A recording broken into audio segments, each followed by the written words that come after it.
ഓം നമശിവായ. ഭരണി നക്ഷത്രത്തിൽ ജനിച്ച സ്ത്രീകൾ മനുഷ്യഗണ നക്ഷത്രമാകയാൽ പൊതുവെ നല്ല മനുഷ്യപ്പറ്റുള്ളവരായിരിക്കും. നക്ഷത്രത്തിൻ്റെ മൃഗം ആനയായതിനാൽ അതിൻ്റെ തലയെടുപ്പും ഗാംഭീര്യവും ഒക്കെ ഇവർക്കും ഉണ്ടാകും.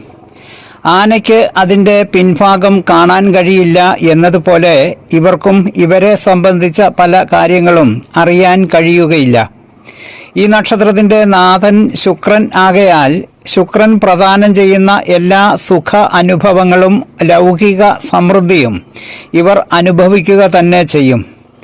എല്ലാ കലകളോടും നല്ല അഭിനിവേശമുണ്ടാകുമെങ്കിലും കഠിനാധ്വാനം എന്നത് ഇവരുടെ അജണ്ടയിൽ ഇല്ലാത്തതിനാൽ ഇവരുടെ പല കഴിവുകളും വെളിച്ചം കാണുകയില്ല. ഏത് കാര്യത്തിൻ്റെയും ദോഷം മാത്രമേ ഇവരുടെ മനസ്സിൽ ആദ്യം തെളിഞ്ഞു വരികയുള്ളൂ. അതിനാൽ ദോഷൈക ദൃക്ക് എന്ന് പറയാം. പുറമേക്ക് പരുക്കൻ മട്ടുകാരെന്നും ഉറച്ച പ്രകൃതമുള്ളവരെന്നും ഒക്കെ തോന്നിപ്പിക്കുമെങ്കിലും ഇവരുടെ ഉള്ളിൻ്റെ ഉള്ള് കൊച്ചു കുഞ്ഞുങ്ങളെപ്പോലെ കൗതുകപൂർവം നോക്കി കാണുന്നവരാണ്. അതുകൊണ്ട് അല്പമാത്ര ലബ്ധി കൊണ്ട് പോലും നന്നായി സന്തോഷിക്കാൻ കഴിയുന്നവരും വളരെ ചെറിയ വിഷമതകൾക്ക് പോലും പൊട്ടിക്കരയുന്നവരും ആയിരിക്കും. ഭരണിപ്പെണ്ണ് ധരണിയാളും എന്നാണ് ചൊല്ല്.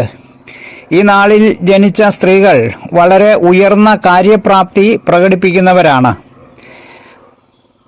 ആദരണീയമായ നീതിബോധവും ഭരണ നൈപുണ്യവും ഇവരിൽ അന്തർലീനമായിട്ടുണ്ട്.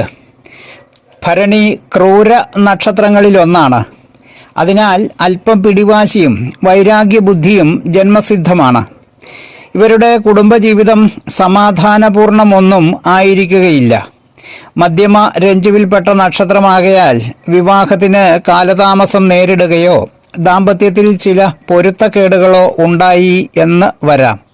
മോഹനൻ ജ്യോത്സ്യർ, ജ്യോതിഷ ആചാര്യ. ഓം നമശിവായ.